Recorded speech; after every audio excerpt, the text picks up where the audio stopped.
أعوذ بالله السميع العليم من الشيطان الرجيم بسم الله الرحمن الرحيم ألم أعهد إليكم يا بني آدم ألا تعبدوا الشيطان إنه لكم عدو مبين.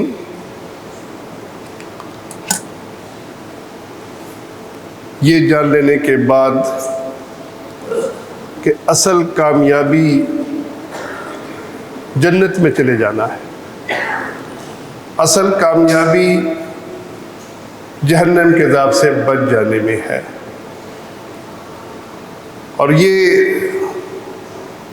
فکر بھی لاحق ہو گئی کہ بچوں کی تربیت کرنی ہے، بچوں کو یہ بات سمجھانی ہے کہ بچوں اصل کامیابی جو ہے وہ جنت میں جانا ہے، اس کے لیے محنت کرو. تو ہمیں معلوم ہونا چاہیے کہ جنت کیسے ملے گی. دیکھیے، جنت لا الہ الا اللہ محمد رسول اللہ کے اقرار سے ملے گی. لا الہ الا اللہ محمد رسول اللہ کا اقرار جنت میں جانے کا واحد راستہ ہے، اور کوئی راستہ اس کے علاوہ جنت کو نہیں جاتا. اب ویسے تو ہر دور میں ہر نبی کی پیروی اور لا الہ الا اللہ کا اقرار یہی جنت کا راستہ تھا. اب لا الہ الا اللہ ہے کیا، ہمیں یہ خود بھی سمجھنا ہے، بچوں کو بھی سمجھانا ہے.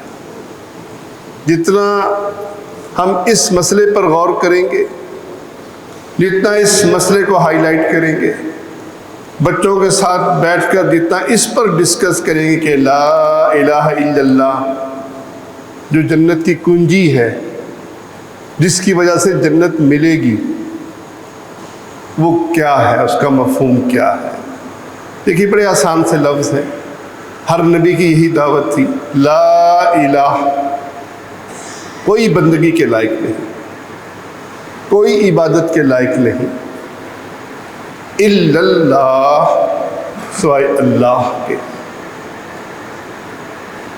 اللہ کے سوا کوئی اس قابل نہیں کہ اس کی عبادت کی جائے، اس کی پوجا جائے، سوائے اللہ کے. اب اس کے لیے سب سے پہلے تو ہمیں پتہ ہونا چاہیے کہ عبادت کیا ہے، تاکہ شعوری طور پر اور لاشعوری طور پر اللہ کے علاوہ کسی اور کی عبادت نہ ہو. عبادت اللہ کے احکامات کی تابعداری، وہ قلبی عبادت ہو، دل کے اعمال ہوں، وہ ہمارے ظاہری اعمال ہوں، رکوع اور سجدہ، قیام اور نماز اور روزہ اور حج اور زکوٰۃ، وہ ہماری وہ احکامات سے متعلق ہو جو اللہ نے معاشرے کے بارے میں دیے ہیں، بیوی کے حقوق، بہن بھائیوں کے حقوق، رشتہ داروں کے حقوق، پڑوسیوں کے حقوق. یہ ساری چیزیں عبادت میں شامل ہیں. یہ عبادت کیوں ہے؟ کیونکہ عبادت جب صرف اللہ کی ہے اور اللہ کے حکموں کی تابعداری یہ عبادت ہے، تو عبادت کی تعریف سمجھ لیجئے کہ اللہ کی اطاعت، غیر مشروط اطاعت اور کمال محبت کے ساتھ. یہ دو چیزیں شرط ہیں. آپ کے دل میں محبت بھی شدید ہو مالک الملک کی، آپ سمجھتے ہو کہ اس کے مجھ پر بڑے احسانات ہیں، وہ رحمان ہے، وہ رحیم ہے، وہ رب العالمین ہے. اب اس کا حق ہے کہ اس کی بات کو مانا جائے. تو محبت اور اطاعت، یہ دونوں چیزیں اس کی بندگی کے لیے شرط ہے. جو شخص اس شرط کو پورا نہیں کرتا، اللہ کی محبت دل میں نہیں ہے، بس ٹھیک ہے، روٹین ہے، حج کر لیا، عمرہ کر لیا، نماز پڑھ لی، اور ہر وقت وہ شاکی ہے اللہ سے، تو وہ صحیح معنوں میں عبادت نہیں کر رہا. دوسری چیز غیر مشروط اطاعت، اللہ کے لے کا حق ہے۔ اس نے پیدا کیا، کائنات کی ہر چیز اس کے حکموں کی تابع داری کر رہی ہے، سورج، چاند، ستارے، موسم، دن، رات، یہ تکوینی احکامات کے تحت ہے، اور اس نے ہمیں کچھ آزادی دے کر شرعی احکامات کے تحت زندگی گزارنے کا حکم دیا۔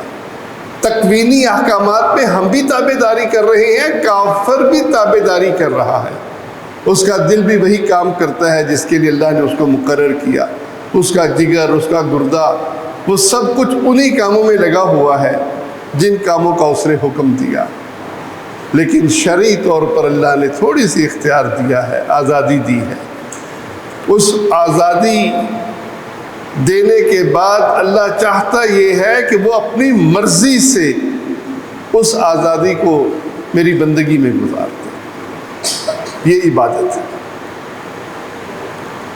اب لا الہ کا مطلب یہ ہوا کہ کسی اور کی غیر مشروط اطاعت نہیں ہوگی، کسی اور سے ذاتی محبت نہیں ہوگی۔ فطری محبت تو ہے، والدین سے بھی ہے، اولاد سے بھی ہے، لیکن ایسی محبت جو اس کی ذات کی بنا پر ہو، یہ محبت اللہ کے سوا کسی اور کے لیے جائز نہیں ہے۔ آدمی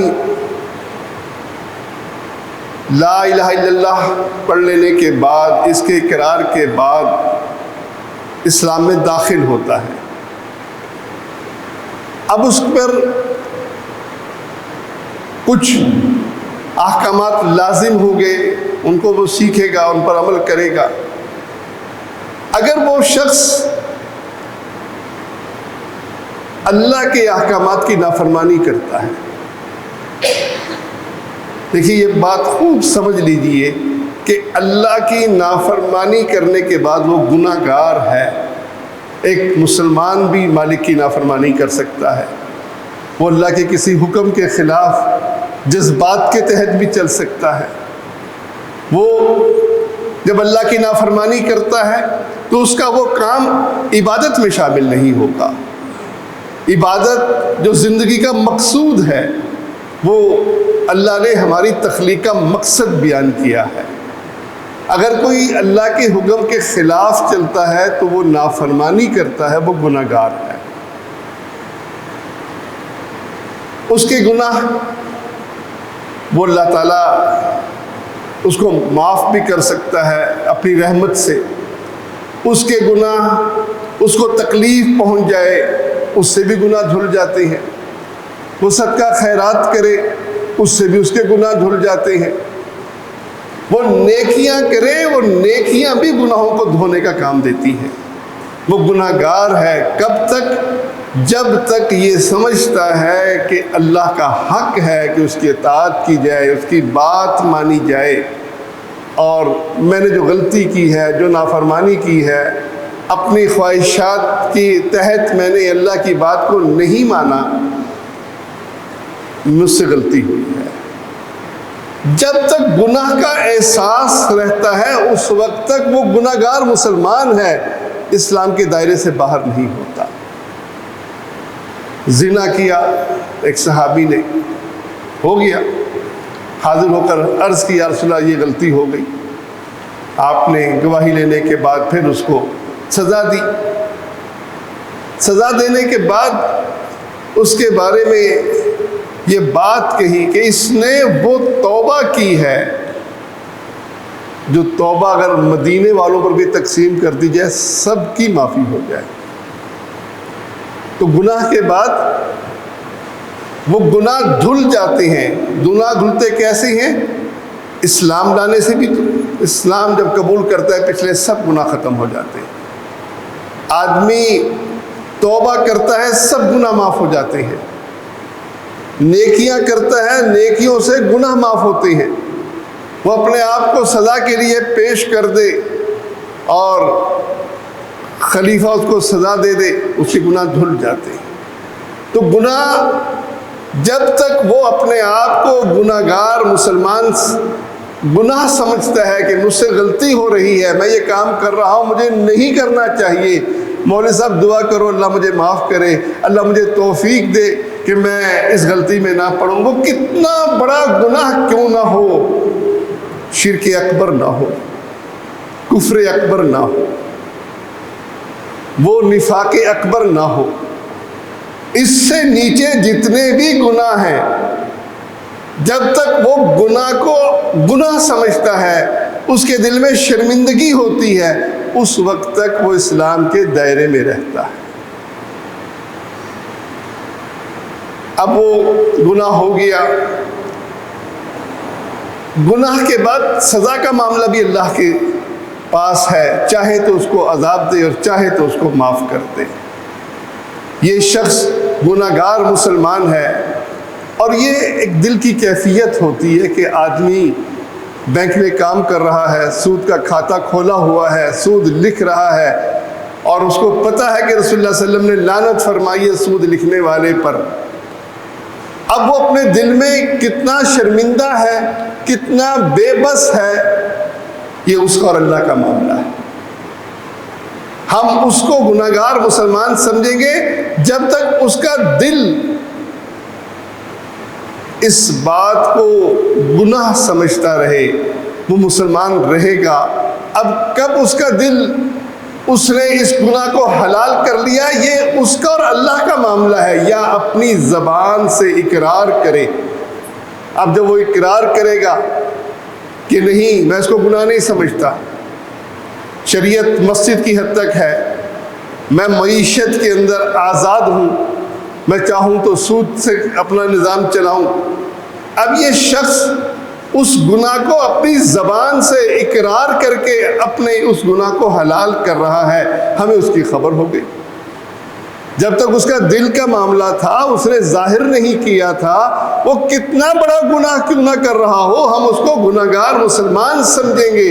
اور جب وہ اپنے اس گناہ کا اعلان کر دے اور کہہ دے کہ میں اس کو گناہ نہیں سمجھتا، میں معاشرت کے اندر خاندانی رواج پر عمل کرتا ہوں، میں اس کو درست نہیں سمجھتا کہ جو اللہ نے کہا کہ صلہ رحمی لازمی کرو اور نہیں کرو گے تو جہنم کی وعید جو سنائی ہے، تو میں اس کو اللہ کا حق نہیں مانتا۔ اب جو شخص کھل کر اس گناہ کو حلال کرے گا، وہ پھر اسلام سے خارج ہو جائے گا، کافر ہو جائے گا۔ یہ کافر توبہ کر لے کر پھر مسلمان ہو جائے گا، اس کو احساس ہو جائے کہ مجھ سے غلطی ہوئی، پھر اس کے لیے دروازہ کھلا ہے۔ لیکن بہرحال کسی بھی گناہ کو، جو گناہ ایسا ہو جو سب کے نزدیک متفق علیہ ہو، یہ نہیں کہ بعض مولویوں کا اختلاف ہو گیا، چہرے کے پردے پر اختلاف ہو گیا، اب چہرے کے پردہ فقہی اختلاف ہو گیا، ابھی پردہ ہے یا نہیں ہے، اب کوئی شخص کہے کہ نہیں جی میں نہیں مانتا چہرے کا پردہ، تو یہ گناہ کو حلال کرنا نہیں ہے، یہ ایک عالم کی رائے ہے، اس نے اس رائے کو قبول کر لی۔ آپ اختلاف کر سکتی ہیں، آپ کسی مسئلے میں کسی عالم کی بات کو مانتے ہیں اور اس عالم کے پاس وہ دلیل موجود نہیں، آپ کو معلوم نہیں، آپ کو اسی کی دلیل معلوم ہے، تو یہ گناہ کو حلال کرنا نہیں ہے، یہ فقہی اختلاف ہے، اور امت میں ہمیشہ چلتا آیا۔ ابن عباس رضی اللہ عنہ اور صحابہ کے درمیان بھی اختلاف ہوا کہ چہرے کا پردہ ہے یا نہیں۔ تو ایسے مسئلے جن مسئلوں کے اندر امت کے اندر اختلاف موجود رہا ہو، اس کو اس میں شامل نہیں کیا جائے گا۔ اس میں کیا چیز شامل ہوگی؟ اس میں ایسے گناہ، چوری ہے، قتل ہے، ڈاکہ ہے، بچوں کو وراثت سے محروم کرنا ہے، سود ہے، ایسے گناہ جن کے بارے میں امت میں کبھی اختلاف نہیں ہوا، کوئی شخص ان گناہوں کو حلال کر لے تو وہ شخص کافر ہو جائے گا، اس کے لیے بھی توبہ کا دروازہ کھلا ہے۔ اس سے اگلا سٹیج ہے، ایک سٹیج تو یہ تھا کہ آدمی گناہ کرے اور گناہ سمجھے یہ مسلمان ہے، سرکشی کا یہ ملابن۔ دوسرا اس سے اوپر کا لیول کیا ہوا کہ آدمی گناہ کرے اور کہے کہ نہیں گناہ نہیں ہے، اس پر اڑ جائے اور اس کو دلائل بھی دیے جائیں کہ نہیں اللہ کا یہ حق نہیں ہے، اللہ کا حق صرف نماز روزے حج تک ہے، اس سے اوپر اللہ کا حق نہیں ہے، نعوذ باللہ، تو یہ شخص کافر ہو جائے گا۔ لیکن اس سے اوپر بھی ایک سٹیج ہے۔ آج وہ سوشل میڈیا پر خاص طور پر یہ طاغوت کی بحث چل رہی ہے، تو اس میں ذرا بات سمجھ لیجئے، ہر گناہ طاغوت نہیں ہے، ہر کوئی کافر بھی طاغوت نہیں ہے۔ طاغوت کیا ہے؟ جو اس حد تک سرکش ہو جائے کہ وہ کہے کہ میں اتھارٹی ہوں، میری بات مانی جائے گی، اس راستے پر چلو اور تم اس راستے پر چلو گے تو ٹھیک رہو گے۔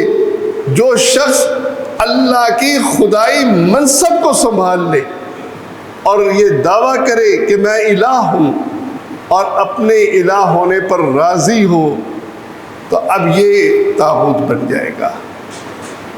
یہ طاغوت کون ہے؟ خدائی کا جھوٹا دعوے دار۔ اور وہ کون کون سے ہیں؟ قرآن مجید میں پوری تفصیل سے اللہ نے مسئلہ بیان کیا۔ جو آیت میں نے سورۃ یاسین کی آپ کے سامنے پڑھی، ذرا اس پہ غور کیجئے۔ حشر کے میدان میں اللہ فرماتا ہے کہ اللہ یہ کہے گا، الم اعہد الیکم یا بنی آدم، اے بنی آدم، کیا میں نے تم سے اس بات کا عہد نہیں لیا تھا اللہ تعبدوا الشیطان، کہ شیطان کی عبادت نہ کرنا۔ اب ذرا سوچی، شیطان کی کون عبادت کرتا ہے؟ کون اس کے نام کا وظیفہ جپتا ہے؟ کون شیطان کے نام کی نماز پڑھتا ہے، روزہ رکھتا ہے؟ کوئی نہیں رکھتا۔ شیطان کی عبادت کیا ہے؟ شیطان کی اطاعت، اس کی ایسی بات ماننا کہ یہ آدمی اس کو اللہ کے مقابلے میں ایسا مقام دے دے کہ ہاں بس اس کی بات بالکل درست ہے۔ دیکھیے، شیطان کی بات وہ بھی مانتا ہے جو غلطی کرتا ہے، گناہ کرتا ہے، لیکن وہ گناہ گار مسلمان ہے یا کافر ہے، اس کو یہ مقام دینا، جیسا کہ دیکھیے کیسے ابراہیم علیہ السلام اپنے باپ کو سمجھاتے ہیں۔ اپنے باپ کو سمجھاتے ہوئے وہ اپنے باپ کو کہتے ہیں، باپ کیا کرتا تھا؟ بت پرستی کرتا تھا۔ بت پرستی کرنے کی بنا پر وہ بتوں کو پوجتا تھا، ان کی عبادت کرتا تھا۔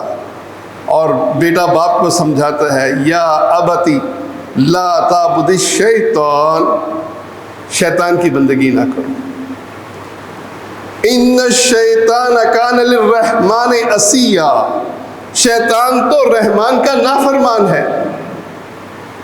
اب وہ بت پوجتا تھا، بتوں سے اپنی مشکل کشائی کرواتا تھا، لیکن اللہ نے بتا دیا کہ یہ بتوں کو پوجنا یہ شیطان کی عبادت ہے۔ کیوں؟ شیطان اپنا نام استعمال کبھی نہیں کرتا، وہ ہمیشہ کسی شخصیت کو اٹھائے گا، اس کی کرامتیں مشہور کرے گا، اس کی قبر پختہ کروائے گا، پھر وہاں مزار بنوائے گا، بہشتی دروازہ بنوائے گا، پھر لوگوں کو کہے گا اب تم بری بری امام بری، میری کھوٹی قسمت کر کھری کے نعرے لگاؤ اور اس کی آگے سجدے بھی کرو، اس کا طواف بھی کرو، اس کے لیے تم دیگ بھی چڑھاؤ، چادریں بھی چڑھاؤ، مالی قربانی بھی دو، بدنی قربانی بھی دو، بدنی عبادت بھی کرو۔ اب شیطان ان کا نام لے کر بندگی اپنی کروائے گا۔ شیطان اپنی بندگی اپنے نام سے نہیں کرتا۔ ایسے ہی اللہ تعالیٰ فرماتا ہے کہ فرشتوں کو جو مشرکین مکہ پکارتے تھے، اللہ فرماتا ہے یہ شیطان کو پکارتے ہیں۔ اب وہ یا جبرائیل کہتے تھے یا میکائیل کہتے تھے، وہ فرشتوں کو امداد کے لیے پکارتے تھے۔ اللہ کہتا ہے کہ وہ شیطان کی عبادت کرتے تھے، گویا شیطان ہمیشہ کسی اور کا نام لے کر کسی اور کی طرف راغب کر کے وہ ان کی بندگی کرواتا ہے۔ اب جو شخص بری بری امام بری میری کھوٹی قسمت کر کھری اس کے نعرے لگائے گا، وہ کبھی اس کو گناہ سمجھے گا؟ دیکھیں گناہگار مسلمان میں اور شیطان کی بندگی میں فرق کیا ہے۔ گناہگار مسلمان اپنے غلط فعل پر شرمندہ ہوگا، اس کو گناہ سمجھے گا، اس کے بارے میں کبھی دلائل نہیں دے گا اور کہے گا مولوی صاحب دعا کرو کسی طرح میری بیماری چھوٹ جائے۔ لیکن ایک شخص جو قبر کو سجدہ کرتا ہے، قبر پر چادر چڑھاتا ہے، اب یہ شیطان کی وہ عبادت کر رہا ہے جس کو وہ گناہ نہیں سمجھتا، یہ اللہ کا شریک بنا رہا ہے، ان کو پکار رہا ہے۔ یہ شیطان سب سے بڑا طاغوت ہے، اس کو پہچان لیجیے۔ اس کے ایک بار نہیں ہے، بہت سے بار ہے، بڑا ٹرینڈ ہے۔ ہمارے باپ آدم علیہ السلام کو وہ حکم بھلانے کے اندر اس نے کیا کیا تھا؟ قسمیں کھا کر کہا تھا کہ میں تمہارا بڑا خیر خواہ ہوں، میں تمہارے فائدے کی بات کرتا ہوں، ذرا اس کو کھا کر تو دیکھو، تم فرشتے بن جاؤ گے اور تم ہمیشہ کی زندگی پا جاؤ گے۔ ہمارے باپ آدم علیہ السلام تصور بھی نہیں کر سکتے تھے کہ کوئی اللہ کی جھوٹی قسم کھا کر کوئی بات کرے، اس کے دھوکے میں آ گئے۔ تو شیطان جب یہ غلطی کروائے گا تو آدمی اس غلطی کو کرنے کے بعد، انبیاء کا معاملہ تو مختلف ہے، وہ تو معصوم ہیں۔ معصوم کس معنوں میں؟ کہ وہ اللہ کی نافرمانی کے جذبے کے تحت گناہ نہیں کرتے۔ اب گناہ غلطی کیوں ہوئی؟ یہ جذبہ کہ میں اللہ کا قرب حاصل کر لوں، میں فرشتہ بن جاؤں، میں ہمیشہ کی زندگی پا جاؤں، یہ جذبہ اور جذبہ ہے۔ شیطان نے اس جذبے کے تحت دھوکہ دیا ان کو، اور جو ہی احساس ہوا کہ اللہ غلطی ہو گئی، اللہ تو معاف نہیں کرے گا تو بس پھر ہمارا تو حساب ہی کوئی نہیں۔ لیکن جو شخص غیر اللہ کی عبادت کرتا ہے وہ سیدنا علی کو مشکل کشا سمجھ کر ان کو پکارتا ہے، سیدنا حسین رضی اللہ تعالیٰ عنہ کو اپنا مشکل کشا جان کر ان کے نعرے لگاتا ہے۔ اب یہ شخص اس کو گناہ نہیں سمجھ رہا، اس کو گناہ نہیں سمجھ رہا، شیطان کی یہ بندگی، شیطان کی یہ راستہ وہ اختیار کرتے ہوئے سمجھتا ہے مجھے ثواب مل رہا ہے، میں اللہ کا قرب حاصل کر رہا ہوں، میں ان کے ذریعے اللہ کے قریب ہو رہا ہوں۔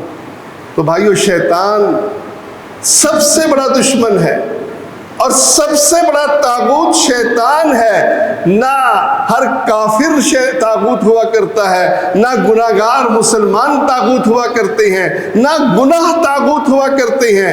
طاغوت اس سرغنے کو کہتے ہیں جو وہ مزین کرتا ہے گناہوں کو اور دعوت دیتا ہے ان گناہوں کی، اور سمجھتا ہے کہ میں ٹھیک کر رہا ہوں۔ مجھے جو حکم دیا تھا اللہ نے کہ سجدہ کر، یہ حکم اللہ کا درست نہیں تھا، میں آگ سے پیدا ہوا، یہ مٹی سے پیدا ہوا، اللہ میں تجھے دکھاؤں گا کہ یہ تیرے شکر گزار بندے نہیں ہیں۔ اس دعوے کے ساتھ وہ اللہ کے مقابلے پر آیا اور کیا کہتا ہے؟ اللہ صراط مستقیم پر بیٹھوں گا، آگے سے حملہ کروں گا، پیچھے سے حملہ کروں گا، دائیں سے حملہ کروں گا، بائیں سے حملہ کروں گا، اور ان کی اکثریت کو تو اپنا شکر گزار بندہ نہ پائے گا۔ یہ مقابلہ، یہ طواغیت ہے۔ دوسرا، ان کے ساتھ اللہ نے قرآن مجید ہی کے اندر ذکر فرمایا کہ ان لوگوں نے اپنے احبار اور رہبان کو رب بنا لیا۔ دیکھیے سورۃ توبہ کی آیت نمبر 31 ہے، اللہ فرماتا ہے اتخذوا احبارهم ورهبانهم اربابا من دون اللہ۔ ارباب رب کی جمع ہے۔ ان لوگوں نے اپنے احبار اور رہبان کو رب بنا لیا، اور مفسرین اس بات پر متفق ہیں کہ پوچھا گیا رسول اللہ صلی اللہ علیہ وسلم سے، عدی بن حاتم پوچھتے ہیں کہ یا رسول اللہ ہم نے تو کبھی رب نہیں کہا، کیونکہ ہم نام کی نماز پڑھتے ہیں، نہ ان کا روزہ رکھتے ہیں، ہم تو کچھ بھی نہیں کرتے، آپ صلی اللہ علیہ وسلم نے فرمایا جس چیز کو وہ حلال کر دے اور جس چیز کو وہ حرام کر دے تم تسلیم کرتے ہو؟ کہتے یا رسول اللہ یہ تو ہم کرتے تھے. حلال اور حرام کا اختیار ہم نے اپنے علماء کرام کو دے رکھا تھا. فرمایا یہی ان کی عبادت ہے, یہی ان کو رب بنانا ہے. تو شیطان کا دوسرا وار وہ نیک لوگوں کی شکل میں, پگڑی والوں کی شکل میں, جو ممبر پر بیٹھ کر لوگوں کو واعظ کر رہے ہوتے ہیں, ان کی شکل میں ایسے افراد جو سمجھتے ہیں کہ ہماری مرضی چلے گی, حلال اور حرام کرنے کا اختیار ہمیں حاصل ہے. جو شخص ایسے مقام پر پہنچ جائے وہ بھی طاغوت ہوا کرتا ہے. آپ نے دیکھا ہوگا ان لوگوں کو جو اپنے اماموں کو معصوم کہتے ہیں, مامور من اللہ کہتے ہیں, واجب الاطاعت کہتے ہیں. یہ تین چیزیں کہ اللہ نے ان کو مامور کیا ہے, اللہ نے ان کو مقرر کیا ہے. رسول اللہ صلی اللہ علیہ وسلم کے بعد سیدنا علی کو, حسن کو, حسین کو اور 12 اماموں کو اللہ نے مقرر کیا ہے. یہ مامور من اللہ ہے, ان پر باقاعدہ وحی آتی ہے, یہ واجب الاطاعت ہے, ان کی ہر بات ماننی پڑتی ہے. اور 12 معصوم ہیں, بلکہ 14 معصوم بناتے ہیں, 12 امام اور 14 معصوم. اب یہ 12 امام اور 14 معصوم جو ہیں, اللہ اکبر, جو شخص اس طرح کھل کر اپنے عالم کو معصوم, مامور من اللہ, واجب الاطاعت سمجھتا ہے, قرآن نے اس کو اربابا, رب کہا کہ انہوں نے رب بنا لیا, انہوں نے الہ بنا لیا. جو یہ تینوں صفتیں نہیں مانتا کسی بھی عالم میں, کسی بھی مولوی میں, وہ صرف ان کی بات اس لیے مانتا ہے کہ جی میرے سامنے تو حدیثیں ساری نہیں ہیں, چلو مولوی صاحب سے پوچھ لیتے ہیں, مولوی صاحب بتا دیں گے, اور وہ اس مسئلے پر مولوی کی مان لے, لیکن نہ اس کو معصوم جانے, نہ اس کو مامور من اللہ جانے, نہ اس کو واجب الاطاعت جانے, تو وہ اس کیٹیگری سے باہر ہے. یہ اس نے طاغوت نہیں بنایا. طاغوت صرف وہی بنائے گا جو کہے گا ہمیں اتھارٹی ہے, دیکھیے میرا دائرہ ہے, اس کے اندر میری مرضی چلے گی, میرا ملک ہے, اس کے اندر میری حکومت ہے, اس حکومت کے اندر جو میں چاہوں گا وہ کروں گا, وہی ہوگا, کسی اور کو کوئی اختیار نہیں ہے. جو شخص اس دعوے کے ساتھ سامنے آتا ہے وہ رب بنتا ہے, وہ الہ بنتا ہے, اس کی بندگی ہوتی ہے. ہاں وہ کہہ دے کہ نہیں, ادارے کے اندر اللہ کے حکم کے بعد, اللہ کا حکم اپنی جگہ وہ میں تسلیم کروں گا, اللہ کے احکامات کے علاوہ جہاں ہمیں آزادی دی ہے اللہ نے, وہاں ہم اپنی مرضی سے احکامات نظام چلائیں گے, اس میں کوئی حرج نہیں, جائز ہے, درست ہے. تو یہ ایک فرق یاد رکھیے کہ ہم ہر بات کو طاغوت بنا دیتے ہیں, یہ بات بالکل درست نہیں ہے. طاغوت وہ سرغنہ ہے جو عبادت کرواتا ہے اور اپنی عبادت پر راضی ہے. اس سے یہ بات بھی واضح ہو گئی کہ جو اپنی عبادت پر راضی نہیں وہ طاغوت نہیں. مٹی کا بت ہے, پتھر ہے, کوئی ایسی قبر ہے اس کے اندر مٹی لگی ہوئی ہے, یا کسی بزرگ کی قبر ہے, وہ بزرگ ساری زندگی توحید بیان کرتا رہا ہے, اور لوگ آج ان کو پکارتے ہیں, یہ طواغیت نہیں ہے. کیوں نہیں ہے؟ کہ طاغوت وہ ہوتا ہے جو اپنی مرضی سے اس بات کا اعلان کرتا ہے کہ میری مرضی چلے گی, اور میری مرضی چلنے کا مطلب یہ ہے کہ میں اتھارٹی ہوں. یہ دعویٰ تو انبیاء اور اولیاء کر ہی نہیں سکتے. سورۃ مائدہ کا آخری رکوع پوچھئے, دیکھیے ذرا اس سورت کے اندر, سورۃ المائدہ کے اندر اللہ قیامت کے دن جب عیسیٰ ابن مریم سے کہے گا کہ اے عیسیٰ تو نے کہا تھا کہ میں اور میری والدہ کو تم الہ بنا لینا, وہ صاف کہیں گے اللہ میں ایسی بات کہہ سکتا ہوں, جو چیز میرے لائق ہی نہیں وہ کیسے کہہ سکتا ہوں؟ اب جو اس چیز کو ناپسند کرتے ہیں وہ طواغیت نہیں ہوا کرتے۔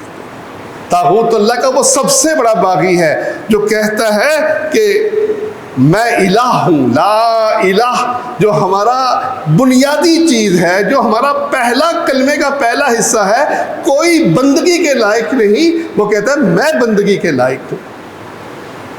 ایسے ہی ذاتی محبت جس سے کی جائے یہ بھی طاغوت بن جاتا ہے۔ محبت اللہ کے حکموں کے تحت، آدمی کہے نہیں میری تو یہ قوم ہے، میں تو اس قوم کا فرد ہوں، میں تو اس سے ایسی محبت کرتا ہوں کہ میں فرق نہیں کرتا کہ ان میں کون دین پہ چلنے والا ہے اور کون اللہ کا باغی ہے۔ میرے نزدیک میری قوم کے سب بندے بڑے پیارے ہیں۔ الولا والبرا جو اسلام کی بنیاد ہے وہ اس کو گراتے ہوئے کہتا ہے کہ نہیں، میں اس کو نہیں مانتا، میں تو محبت اپنے خاندان سے کروں گا، اپنے قبیلے سے کروں گا۔ تو یہ بھی طواغیت میں شامل ہو جائے۔ ایسے ہی کسی پنچایت یا کسی ادارہ کی یہ بات کہ یہ پنچایت جو ہے جو فیصلہ کر دے یہ نہ قرآن کی پابند ہے نہ سنت کی پابند ہے، بس اس کا فیصلہ ہے اور اس کا فیصلہ اتھارٹی ہوا کرتا ہے۔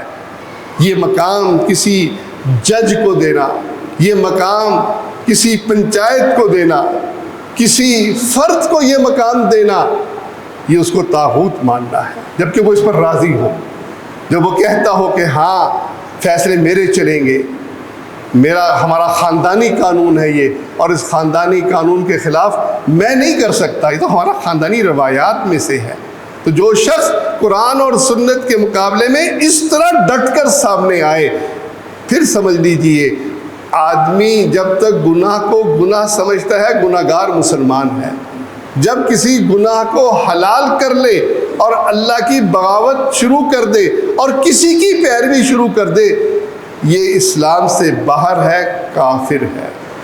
اور جو لوگوں سے اپنی بندگی کروائے اس سٹیج پر پہنچ کر کہ ٹھیک ہے میرا کہا اتھارٹی ہے، میں جو کہوں گا وہ ماننا پڑے گا، تو یہ طاغوت ہے۔ ان کی پہچان سب سے پہلے اپنے آپ کو اور پھر معاشرے میں سب سے پہلے اپنے اہل و عیال کو کروائیے تاکہ لا الہ الا اللہ کا مفہوم واضح ہو سکے اور اس کے مطابق ہم اپنی زندگی بسر کر سکیں۔ اللہ مجھے اور آپ کو عمل کی توفیق